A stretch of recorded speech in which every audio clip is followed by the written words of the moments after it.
ellos hablan portugués, pero pues también son parte de la comunidad latinoamericana y cómo queremos seguir trabajando. Y bueno, obviamente pues el lenguaje universal que es inglés, donde casi se mueve todo, pues hoy participamos y si están interesados en ir a estos eventos en donde Fibree participa en Nueva York o en cualquier parte del mundo y requieren contactarnos o ayuda para poder ir como parte de la comunidad Fibree de Latinoamérica, como bien comenta Andrés, pues no dejen de avisarnos, de buscarnos y con mucho gusto los canalizaremos y los ayudaremos pues a que participen. Pues, y esto va de la mano de, disculpa que te interrumpa. Sí. Los invitamos también a que se unan a la plataforma porque ahí es donde estamos constantemente informando a la comunidad. Obviamente por LinkedIn que también estamos promocionando esto por redes, pero en la plataforma de Fibree es el mejor lugar donde ustedes pueden obtener los descuentos, estar informados y unirse a estos eventos. Así es. Pues bueno, para los que no nos conocen, empezar por presentarnos, ¿no? Yo soy Enrique Suárez, soy el Regional Chair Co-Regional Chair de Fibree en México. Tengo pues una experiencia en real estate de más de 20 años ya en el mercado y los últimos años pues totalmente enfocado en la tokenización, en blockchain y en finanzas descentralizadas. Andrés es board. Enrique. Si quieres, Andrés, tú preséntate. Bueno, ya 7 veces yo creo que en la comunidad ya nos conocen un poco. Sí, ya vamos a... Pues puedo decir que he contribuido en la región siendo cofundador de Colombia PropTech, que fue la primera asociación justo antes del COVID. De la misma manera que Enrique, 20 años de experiencia, mucho más en la parte tecnológica, y yo diría que en los últimos 5 años muy dedicado a la parte de PropTech, de Defy, de blockchain, y hago parte también del board de Fibree y estoy animando como Regional Chair en Colombia. Perfecto. Pues yo creo que ya para la próxima vamos a actualizar esto perfecto, para que ya no nos presentemos cada vez. Sí, sí. Bueno, tenemos una buena noticia. Nuestra invitada ya se está preparando. Aquí con nosotros. Entonces, muy pronto vamos a pasar al inglés, ¿no, Enrique? Sí. Hello, Yael. How are you? Hi, great. Thank you. How are you? Very good. So we are just finishing the introduction for the webinar for Fibree in Spanish, and then we'll switch to English. Perfecto, pues en Fibree somos un espacio, Fibree LATAM Series, somos un espacio de aprendizaje donde platicamos mes con mes sobre temas, los últimos temas más actuales de la tokenización y de blockchain en real estate a nivel mundial. La verdad es que hemos sido muy afortunados de tener a grandes invitados pues de Europa, de Estados Unidos, obviamente de América Latina, y el objetivo pues es enriquecer esta comunidad, que todos sigamos aprendiendo, que sigamos conociendo las soluciones y sobre todo pues que las pongamos en práctica, ¿no? En cada uno de nuestros proyectos, en nuestra trinchera, pero que sigamos utilizando esta gran tecnología para transformar el mercado inmobiliario. Como saben, tenemos un calendario, el calendario pues era por 12 webinars, ya vamos en el 7. La verdad es que vamos muy bien. Obviamente la idea es poder continuar esto con el nuevo reporte del 2022, pero pues en junio tenemos programado tener a la comunidad Fibree de Estados Unidos y de Canadá, a ver cómo van los avances en nuestros vecinos del norte. En julio hablar de NFTs y de real estate, y en agosto hablar sobre los digital assets y cómo ha venido evolucionando todo el ecosistema. Para Andrés, no sé si quieres platicar rapidísimo de Fibree. Pues Fibree, como lo hemos venido comentando y estamos en esta misión, los 3 roles de Fibree es educar, comunicar y apoyar iniciativas que tienen que ver con el blockchain en real estate. Es una asociación que nació en Europa, pero que tiene una vocación mundial. Y hoy es una de las pruebas en la cual, como en la región, específicamente en América Latina, estamos apoyando, pero igual tenemos eventos en Europa, en el Asia, en África. Y como les hemos comentado, lo estamos haciendo a través de estos webinars. Ese es el rol de Fibree, y Fibree publica también un reporte y tiene una plataforma digital para que cualquier persona, cualquier empresa que esté en esta industria pueda aprender, compartir y, como bien lo dijo Enrique, ejecutar. Buenísimo. Queremos agradecer a nuestros patrocinadores, a CBRE, que es nuestro patrocinador global, a Mountex, a PropTech LATAM, a Colombia PropTech, a México PropTech, a Citizen, a La Cancham de México y a Stay Real TV, una plataforma de comunicación inmobiliaria en Latinoamérica. Y ahora sí, entremos directamente con nuestra invitada del día de hoy, con Yael Tamar. Yael es Regional Chair de Fibree en Tel Aviv y también es CEO de SolidBlock. SolidBlock es una de las primeras plataformas de tokenización a nivel mundial. Es una PropTech influencer, es top 25 blockchain y crypto speaker y una de las top 100 mujeres en blockchain. Vamos a pasar al inglés y empezar a platicar sobre crowdfunding y tokenización. Bueno, vamos a hacer una corta introducción. Yael, nice to meet you. Such a great pleasure to have you here today. You have the whole Latin America listen you, and we are excited with Enrique, as you are also part of the community of Fibree. We are delighted to have these 45-60 minutes with you. Thank you again for making room for the community in Latin America. And I think everyone was reading your article at Fibree. And you are well known on YouTube, you are well known on social media. You have been training and speaking about tokenization. So I will start this asking you, what is, from your perspective, as Enrique mentioned, you are one of the first involved in tokenization around the state. What is the shift that we are facing and experiencing, that we're lucky, from CeFi, centralized finance, to DeFi, decentralized finance, from your perspective?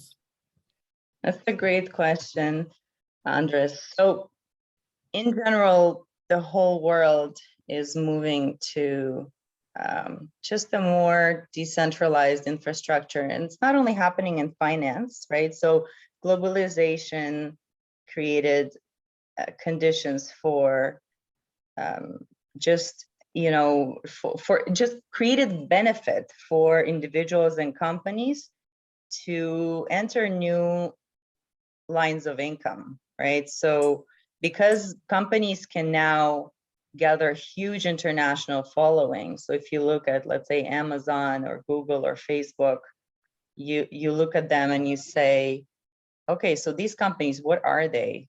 Is that a marketplace, or is that a social media platform, or is that a service provider? But at the end of the day, there is a big movement from corporations to start offering financial services. And that's because there's so many people around the world that are unbanked and can benefit from these services. And then, of course, that's a great way for them to make money. So pretty much everybody, so there was a whole decade from 2010 to like 2020 where everybody was you know, trying to win the game of financial services and infrastructure, like big corporations. So that was the name of the game, corporation as a bank, right?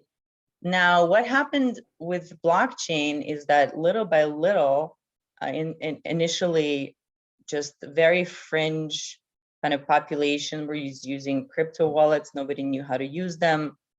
And eventually it went to larger investors, and then now big institutions. They're all recognizing that the current kind of name of the game is be your own bank. You have the liquidity, lend it out. You know, you can earn the way banks do, the way big institutions do. Even if you have a small amount of money, you can still earn pretty much the same, right, as big institutions, or, you know, at least on the same kind of, you know, with the same number of zeros. You know, in the percentage term interest. So that kind of gave a big rise to the DeFi space. And what is a DeFi space essentially? So you said CeFi, DeFi. CeFi is a centralized finance, which is banks, institutional finance, and DeFi, which is decentralized finance. And that's where individuals just do the same type of operations, or corporate, basically anybody can do the same type of operations, but without a centralized authority. And in this world, anybody can be a bank, right? You can lend, you can borrow, you can buy assets, you can leverage those assets, and that's something that our company SoloBlock has paved the way to really is bridging the world of CeFi, the traditional assets that live in the traditional databases and traditional world, like they live, real estate lives in a title registry, right?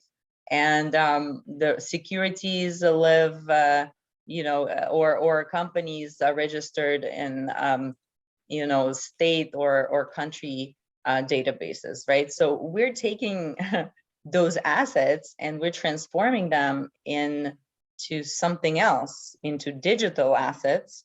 We're moving their cap tables into the blockchain so that now ownership is done differently.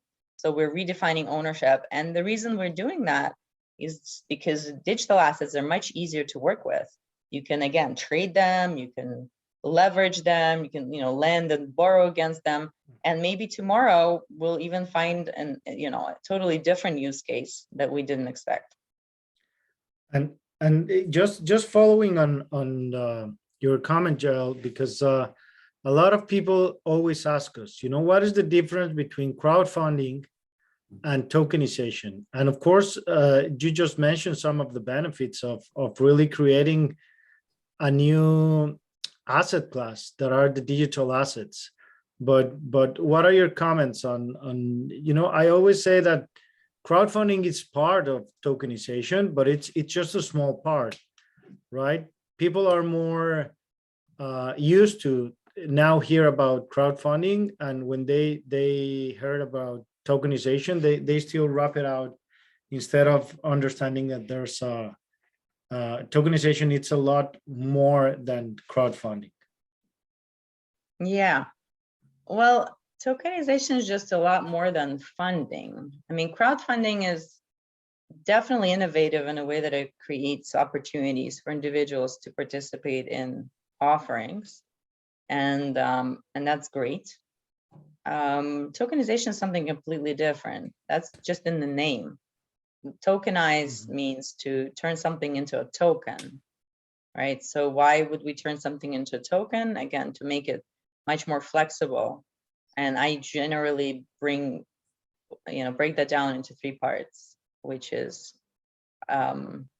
tradable, collateralizable, and also be able to put it into a structured product, right? So very quickly create an index. So those are kind of three use cases that I like to talk about. And tokenization creates that opportunity, right? So far we've seen mainly tradability. You have exchanges, you have tokenization platforms like ours, but we'll see very, very soon opportunities to leverage, especially now that banks seem to be in trouble again, and the economy is kind of going into the direction of a recession. You'll definitely see the need for non-bank lending increase even more, right? So there was so much liquidity in the market in the last 2-3 years, and it was obviously created in part by inflation and in part by kind of extension of the economy right before COVID. So now you see kind of like a double whammy. You see the impact of COVID and the fact that interest rates have to go back up. And so, and the economy constricting naturally, and then you'll see a lot of demand for non-bank lending. So now that's where I would, if I were an institution or a real estate investment company, I would say, well, I need to prepare myself for the future. And I need to prepare myself for the next, 2, 3, 4, 5 years, right? And I would do that today through including tokenization into my capital stack, right? Including tokenization into the technologies that I use, so that I'm ready and you know, to then be a part of this evolving technology to move my assets into DeFi. Because when I need financing, that's where I'm going to be able to find financing, especially in Latin America, where bank financing is less available. Great. On our webinar number 5, there were several countries, and as you know, Latin America is double size of the United States. And you just mentioned that fintech was the decade in between 2010 to 2020. I would like to hear from you how it looks the next decade. And you just gave a very nice introduction about, if you drive a real estate company, just think about this. So how did your perspective for the retail investor, for example, before to release the webinar, we were talking about this with Enrique, and you also write in the report that it's early days in the tokenization world compared to the whole pool of the real estate, right? But for the retail investor, what will be your message, please? Okay, so the retail investors are, of course, the majority of the investors in the world. And the retail investors are looking for opportunities. And however, we need to, of course, protect retail investors from, you know, kind of taking on the risks that larger institutions should be taking. So what I think is going to happen very, very soon is that retail investors will have kind of more aggregate products to take advantage of, right? So what I think is going to happen in the near future is that these traditional kind of accredited investor offerings will be combined together into structured products, which will be placed on traditional exchanges.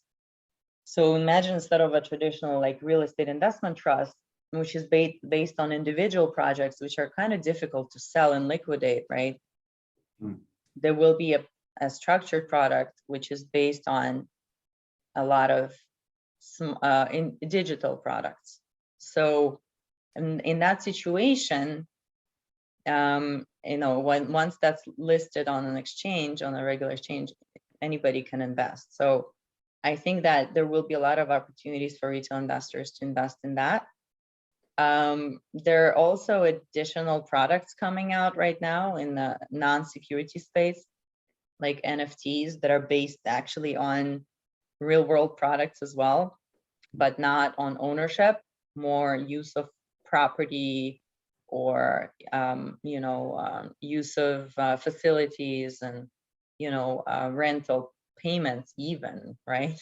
So, you know, for offices, for apartments, all of that is an asset, right? As you know, a long-term lease is an asset against which you can also borrow money. Like, you'll be able to collateralize virtually any type of an asset, right? So for corporations, that would be, you know, inventory or contracts or anything like that, right? So we're entering an era where assets are going to become more and more liquid, which also has big implications for taxation, for example, right? Liquid assets are taxed differently. And like amortization and depreciation will also play a different role, right? So there's so much that retail investors can be actually, you know, can opportunities that they can partake in, right? And actually they can be on the other side of DeFi. They can be the ones that are lending, and that's you know, totally different regulation that could be lending to these projects, right? From the side of liquidity pools. So it's just a different way of looking at it. What kind of an investor you are, what kind of a risk you can take, right? Or what kind of a risk you should be taking, and definitely protecting yourself when looking at a project, right? Yeah. So I will answer one more question, and then I have to I'm sorry to everybody who's listening, but I have a minor emergency I have to attend to.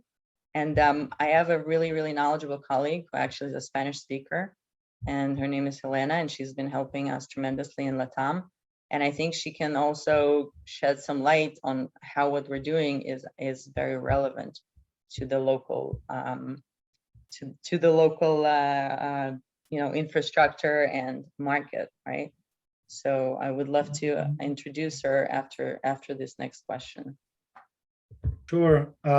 Angel, just getting a little bit into the regulations and into the emerging countries. So what are your thoughts about how these products are going to be regulated? Because that's also something that, came up, in each call. How is security tokens regulated? And the security that a retail investor in Uruguay or in Argentina or in Mexico or in Colombia can have when investing into a digital asset? That's a great question. And that's an ever-evolving technology or ever-evolving topic, right? Around new technologies. How will regulation regulate, especially financial technologies? So right now, a lot of this in emerging countries is a gray area. And so what we normally tell anybody working to implement, follow the law of just your average security. How are securities traded in your country today? Or at least how are securities sold, right? Not traded. So, and then usually there is some legislation, and usually it's centered around solicitation. So which licensed entities are able to solicit either qualified or retail investors? So I'm sure you can answer this question much better than me, Enrique, in Mexico and other places in LATAM, and Helena also, because she's been working with quite a few sponsors locally. But the trading is not regulated in most places because there was no private securities trading until recently at all. And for that, there are some sandboxes available in different countries where a new exchange or a company that desires to be an exchange can enter and get some help from the get some protection and also help from the regulators on the one hand. And on the other hand, trading can always be done in a different jurisdiction, right? So just important to remember when it comes to soliciting investors, meaning coming with your offering to an investor, then that's the critical part, because you are selling securities under certain rules in the country that usually exist already. So, and yeah, thank you. I really appreciate it. I think you guys are doing amazing work. I will keep supporting, hopefully we'll keep supporting each other. And I'll be around. So if you don't mind to switch me with Helena. Perfect. Well, thanks again for coming. And you think you will present in New York for the Security Token Summit, which is on May 15th. Yes. Where Fibree is also supporting that event as a partner. So thank you so much. It was a pleasure to have you here, and we will follow with Elena. Okay, fantastic. Thank you. Thank you. Okay. Hey, Elena. Hello, so everyone. You want to practice your Spanish? Are you ready? If you don't mind, I prefer that we continue in English because it's another part of my brain I need to use. Let's do it. Let's do it. But actually, if you prefer to host the webinar today in Spanish or move to Spanish, I understand absolutely everything. So maybe I would just say it in English if you prefer. Yeah, it's fine. Let's keep in English and now we have translation, right, Enrique? Yep. Yeah. Okay. Okay. So, Elena, now that well, if you can introduce yourself, I think that would be great for all the attendees that are here. So I'm the head of global partnerships at Solid Block. So I deal with partners and also institutional clients. A big part of my work on the last 6 months has been focused on LATAM and what's happening there regarding tokenization of securities. So I've been following the movement, and I'm seeing how big, and I'm not sure if I can say mainstream, but how much it's growing in the whole Latin America, and I'm really happy about it. And that's it. Happy to bring any contribution I can. Great. Just going back to the report, what is your first impression? Because I think you have a different eyes compared to the situation that we might have from Enrique and myself that we were born in the region. How do you see the region? And taking some words from Yael about the shift and the disruption, and talking about retail investors, what are your perspective? What are your learnings until now, please? Okay. Okay, so I think Latin America, for many new technologies or disruptive technologies, have a specific characteristic. And I think with tokenization is not being so different. So most of the things we don't start with, but after we start, it moves really fast. And that's in the big picture what I see. So Solid Block is being talking to a lot of people and a lot of clients from all over the world. And mostly American clients nowadays are coming really ready, right? They understand what is tokenization, they understand the use cases of it. They have a business model that is pretty adaptable to it and everything. Now in Latin America, I still see that people are starting to get educated about it. But I feel that they're doing it much faster than our clients before. So I do believe that in a few months or in a year, there will be a huge adoption of this technology. And of course, we all know that we have different characteristics, political and geographic, that makes it, that helps it to be adopted faster.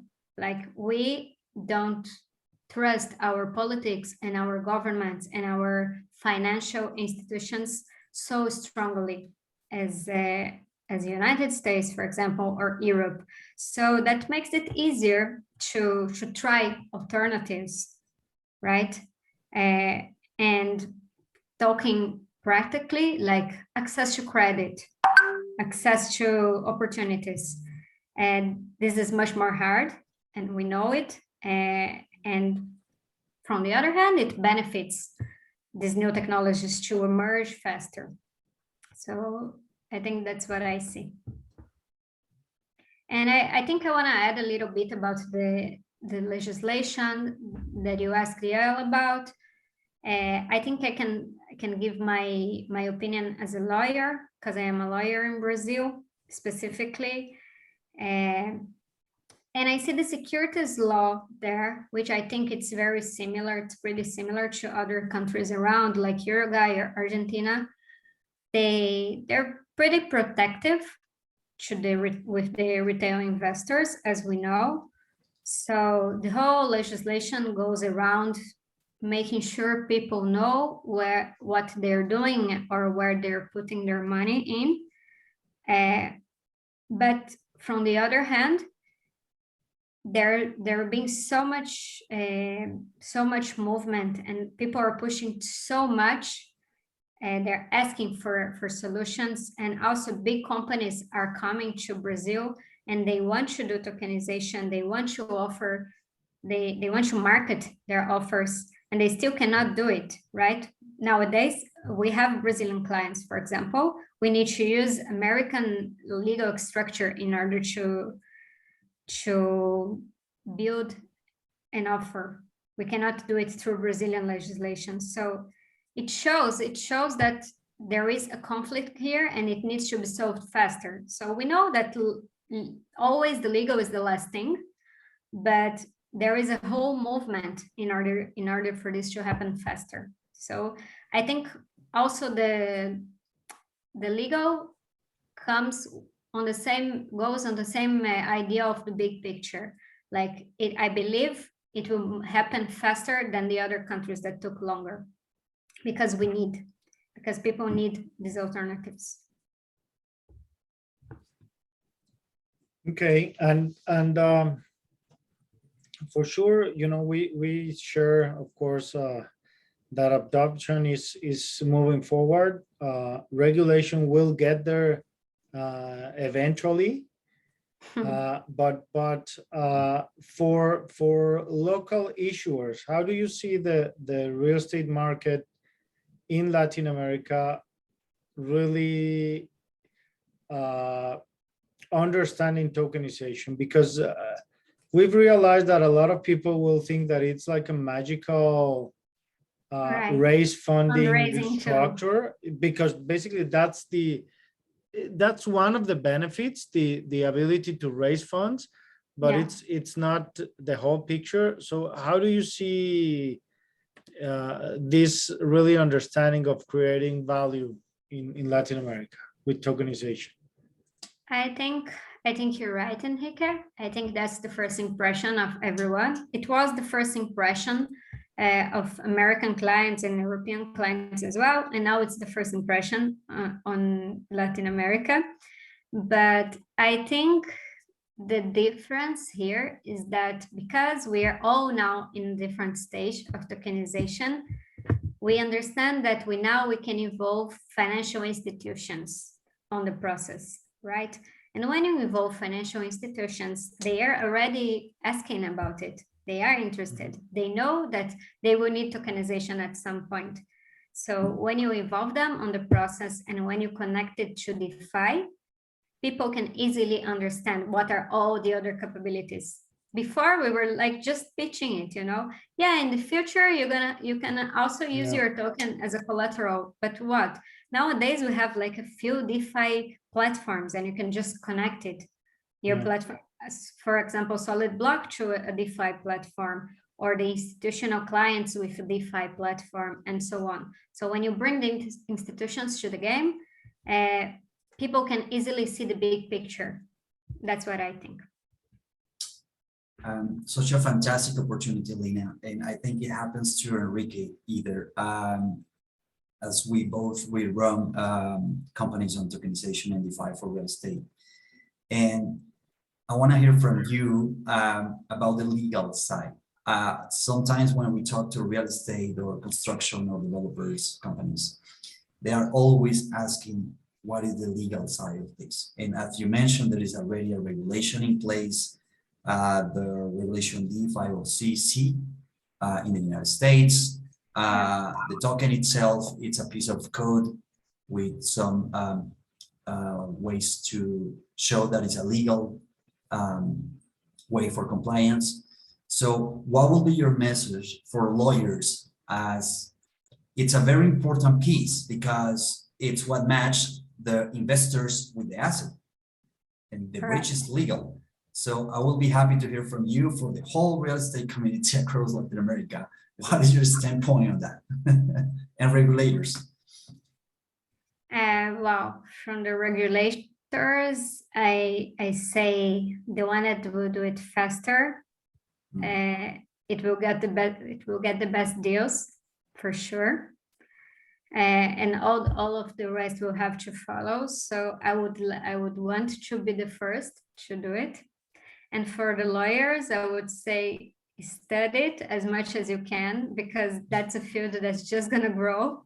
And whoever is acting on it, like it's interesting because from one hand, tokenization cuts a lot of middlemen, right? A lot of services that we use today, we don't need to use anymore since the adoption of tokenization will be massive. So we will not need a lot of middlemen, but lawyers we will still need, because we need them to connect the real assets and to make them compliant so we are able to wrap these real assets into a digital form. So whoever's have real knowledge on it will have a successful career. Great. maybe another last quick word. I've been reading last week, I think there was an adoption. There was 513 senators in Brazil. It's a new adoption for cryptocurrencies. Is that correct? They created they call it Real Digital. It's like a coin, a digital coin that is connected to the value of reais. That was the newest approval of the senators. I think that's what you're mentioning. It's nice. I think it's a step. I think it means it's a step into crypto adoption. It's a nice thing, but I think when we can actually have people accessing good deals, then we are actually using the law like how it should be. That shows, Enrique, how important you have Portuguese here. They're leading and paving the way. Yeah, it's I think everybody, a lot of countries around the world are starting really to, and that's something exciting, to really look into crypto and digital assets as a reality, and not just something that was for some guys trading Bitcoin, around the world. So of course, El Salvador is of course the first country that has Bitcoin as a registered coin, and I think all the countries around Latin America and around the world now, all of them are starting to studying. As Elena mentioned, I think we're in the studying phase where everybody now know that it's a reality and they need to start looking into it and make it happen. But in the next couple of years, for sure, we're going to hear a lot of, I think, this news, all the countries trying to do something on the space, at least to try it, to start playing with it, to make it happen. Yeah, that's for sure. I think we saw today a big bank, the biggest bank in Argentina, also added the possibility to buy Bitcoin through the bank. So this kind of initiatives shows that the adoption will happen, people wanting or not, like it's a reality, like Enrique said. So why not tokenization, who actually has a real important use case in like financial possibilities? Yeah, for sure. Well, let me see if someone has any questions. There is one question from Lorenzo. He's asking, how big is the retail investors market in Latin America? If we can answer that, I don't know, but it's I have a personal approach on that. The biggest bank, it's ours. Yeah, what I can tell you, to answer this, that is a very hard question, is we are around 600 million population in Latin America, and I don't know, probably 80% are retail investors, or even more, I don't know, even more, 90%. So it's a huge base. And what I can tell you is the difference between retail investors and accredited investors, because unaccredited investors, every country will vary, the definition, but the US, the way that the US classified it, and you can use that, to do some calculation, it's if you earn more than $200,000 US a year, or if you have a net worth of more than $1 million with you and your wife or your family. So, if you convert the 200,000 US into the country currency, you can see that, it's the minority of, it's a good salary, a really, high salary, at least in Mexico. So all the guys that are lower than that tranche of 200,000, though, all those guys are retail investors. So it's a huge part of the population. And if you count the unbanked, also a huge, number. Yes, I want to mention on the unbanked people, as Yael was saying, that it depends on the country. Some countries were doing very well in the last 2 years regarding the regulation with COVID. They were unbanking. There is a lot of fintechs moving in that space and lending and offering different type of products. But across the region, there is a lot of things to do to create financial products and increase the pool of the retail investors.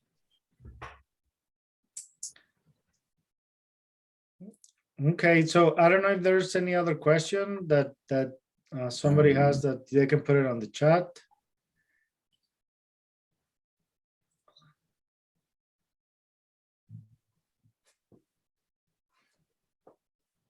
So if we have retail investors or real estate companies or construction developers, feel free to make your questions, please. Now that we have Lena working on a very specific topic, so don't be shy.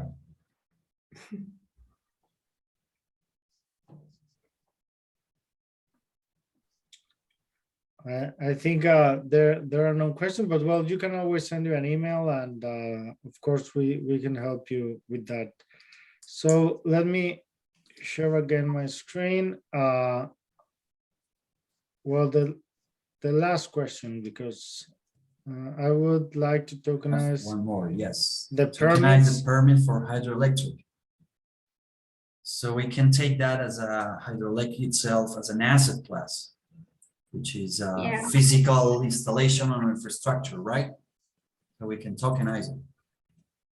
Yeah, we actually do have a client that has a similar project with hydroelectric power plant, and it's just the same idea. It's a real asset, and it's a working business, a profiting business. So it's the perfect situation. You're just offering participation on the business. That's all. And if you are living in a small town without water, which is the case in Latin America in some areas, the community itself can be part of the tokenization. Yeah, that would be amazing. Yeah. There's another one. We have another question here. How we deal with the fear from an investor if the investor doesn't understand the logic of tokenization and Defy. There are some tips, please. Which investor is talking about? The token buyer?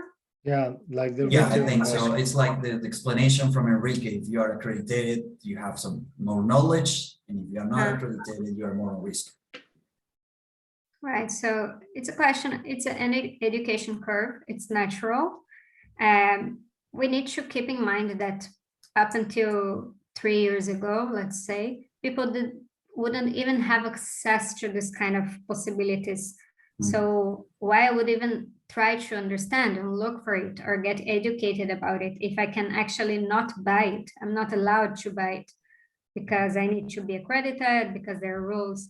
So now that people are still figuring out that they can, that they are allowed to invest in this kind of projects. So it's natural, it's an educational curve, but we'll get there. And as I said, I think we're going to get there faster than other regions because we need this kind of opportunities in Latin America. We're fighting against inflation all the time. Even people that have a capability to invest, they don't have good deals to invest on. So tokenization comes in a very good timing. For sure. Okay, well, we're going to switch again to Spanish. So now I'm going to share my screen. Y como pues queremos agradecer obviamente a Elena, que Elena habla portugués, ¿no? Y entiende español. Pero bueno, invitar a todos nuestros participantes a que descarguen el reporte en español de Fibree, en donde pues se tocan estos temas y otros muchos que hemos visto durante ya nuestros webinars y que seguiremos explorando. Invitarlos normalmente como a mediados de años cuando se hace la publicación del próximo reporte, en donde pues ya vamos como Fibree, como institución, empezar a trabajar en el nuevo, pero pues ha venido evolucionando y ha venido cambiando, ¿no? Y entonces va a ser bien interesante ver en el reporte hay un tracking de cómo va evolucionando el mercado, entonces seguramente vamos a tener grandes sorpresas. Invitarlos a nuestro próximo webinar, en donde vamos a tener invitados a la comunidad Fibree de Estados Unidos y de Canadá, en donde vamos a platicar con los vecinos del norte a ver cómo va la tokenización en estos países. Y invitarlos, como lo hacíamos al principio y como Andrés lo mencionó, a la plataforma de Fibree, en donde pueden registrarse y donde se está pues compartiendo todos los eventos a nivel mundial, así como pues mucha información desde webinars hasta documentos de todas las aplicaciones que hay de blockchain en real estate, porque la tokenización yo creo que es la que se lleva siempre los reflectores, pero hay muchas otras aplicaciones y hay otras startups que están trabajando y que están buscando pues romper muchos paradigmas y eficientar mucho la industria. Enrique, si me permites, en la parte que estabas mencionando de esta plataforma, los invitamos a que a título individual, si eres una startup, si eres una empresa en construcción, en real estate, si eres un fondo de inversión, para cada uno hay una membresía. Entonces los invitamos a que se suscriban y nos hagan llegar sus inquietudes, pero la plataforma está abierta en diferentes categorías. También si eres estudiante, ya sea en la parte tecnológica o en la parte inmobiliaria, puedes unirte a la plataforma. Así es. Por último, pues agradecer como siempre a nuestros patrocinadores con los cuales nos ayudan a difundir todo este mensaje en Latinoamérica y pues muchas gracias a todos por este apoyo. Elena, muchas gracias de nuevo. It was a pleasure to have you here. And los invitamos para el número 8, para que se inscriban. Creo que vamos a tener un muy buen evento porque en Estados Unidos vamos a otra velocidad. En Canadá también están pasando muchas cosas. Entonces los invitamos de nuevo a que nos sigan en este próximamente en el mes de junio. Gracias de nuevo. Muchas gracias a todos. Thank you, Elena. Thank you. Hasta Bye la bye. próxima. Thank you, Elena. Bye bye. Bye.